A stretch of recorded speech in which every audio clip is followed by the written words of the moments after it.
Recently অনেকগুলো pair package এসেছে, তো চলো একে একে আনবক্স করি। এই সুন্দর বাস্কেটটা এসেছে পার্লগার্ক বিউটি থেকে। এই ব্র্যান্ডে 3 বছর কমপ্লিট হলো, সেই উপলক্ষে এই কিউট হ্যাম্পারটা পাঠিয়েছে।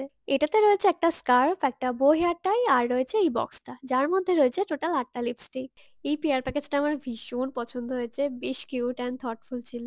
আর এখানে আমি দুটো লিপস্টিকে সোয়াচ করে দেখিয়ে দিলাম। নেক্সট প্যাকেজটা এসেছে একটা ইনস্টাগ্রাম পেজ থেকে।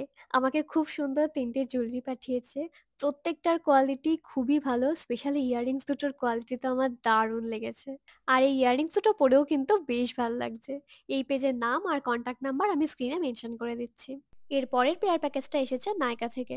Nykaa recently matte to last bullet lipstick launch করেছে, সো আমাকে দুটো শেড সেন্ড করেছে। এর পরের পেয়ার প্যাকেজটা এসেছে মার্স থেকে। রিসেন্টলি মার্স সেটিং পাউডার আর লিকুইড হাইলাইটার লঞ্চ করেছে, তো সেগুলোই পাঠিয়েছে। সেটিং পাউডারটা টোটাল 4টে ভ্যারিয়েন্টে লঞ্চ হয়েছে, আর এটার সাথে একটা পাউডার ব্রাশও রয়েছে। আর লিকুইড হাইলাইটারগুলো টোটাল 3টে শেডে অ্যাভেলেবল। সো এটাই ছিল আজকে পিয়ার আনবক্সিং।